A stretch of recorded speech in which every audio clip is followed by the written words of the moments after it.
All right, welcome. This is how to do a free fall problem by factoring. So I wrote down quadratic formula, but it's actually factoring.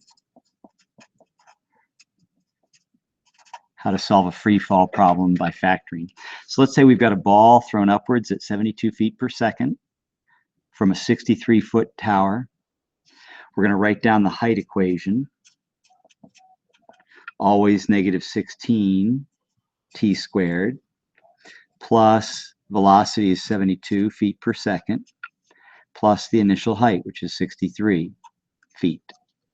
And then you're going to factor that. So we're going to start by factoring out a negative, and there are no common factors here, so we're just going to factor out a -1.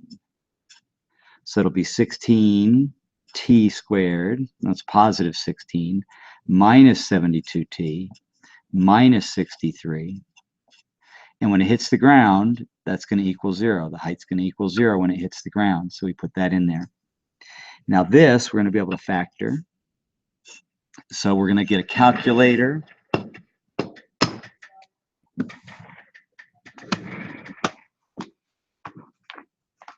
And we're going to multiply 16 times negative 63. So 16 times negative 63 is negative 1008. That goes on top.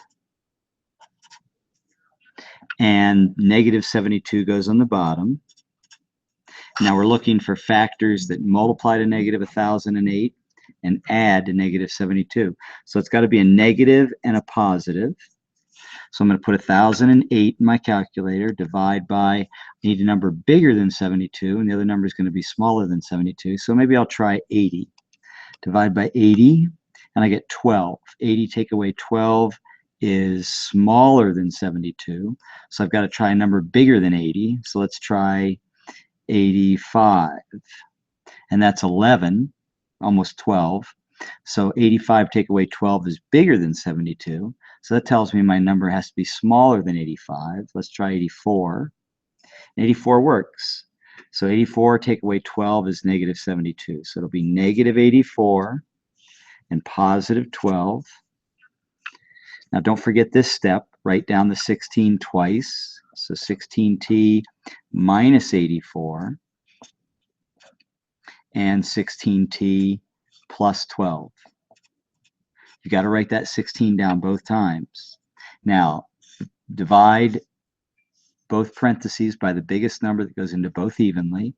1684 I don't know, but 16 and 12 I know is going to be 4. So if I divide 16 by 4, I get 4t. Divide 12 by 4, I get 3. If I divide by 4 here, I put 16 down twice. I divided by 4 once. I have to divide by 4 again over here, because these two numbers always multiply to the number that you wrote down twice. So this factor is going to be 4t, and 84 divided by 4 is going to be 21. So it's going to be minus 21.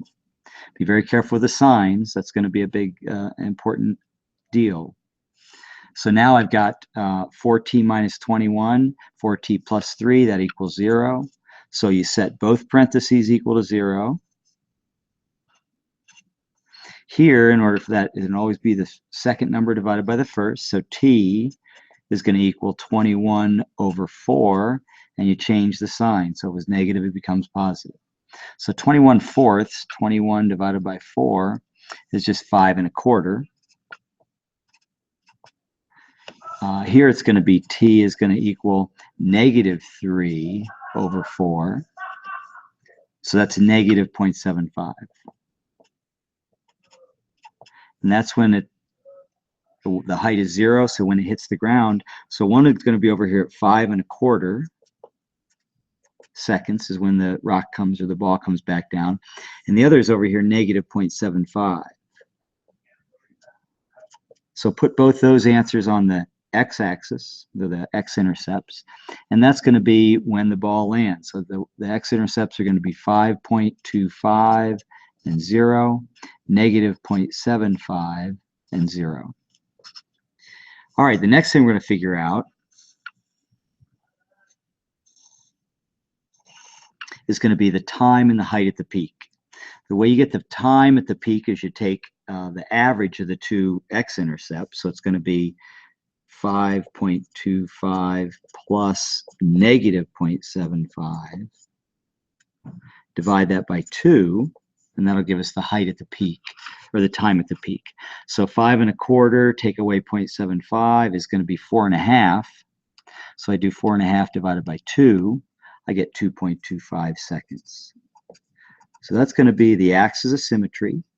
It's going to be the height at the peak, or the time at the peak, rather. And that's this number right here. So that's going to be our time at the peak, 2.25. And I'm going to put that number in memory because it's going to give us, we have to figure out the height. I also want the height at 1.5 seconds, so I'm going to put that number in memory, and we'll do both at the same time. So to get the height at the peak, I take negative 16 times that number I put in memory squared, so 2.25 squared, plus 72 times that number in memory, plus 63. So the height at the peak is going to be 144 feet.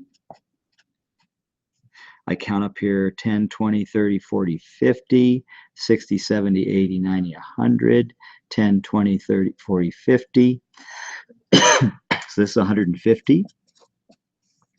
And the peak is going to be right here at 144. So big fat dot at 144 at 2.25 seconds. And then I'm going to go in and figure out what the height's going to be at 1.5 seconds. To do that, I just have to go back and change that A to a B on my calculator. So recall A, recall B. 1.5 seconds, it's going to be 135 feet. So that goes right here. To get the symmetric point of that, this is tricky, I take 2.25, subtract 1.5. So what I'm doing is I'm finding the difference between 1.5 seconds and 2.25 seconds. So 2.25 minus 1.5 is 0.75. And I add that to the axis of symmetry.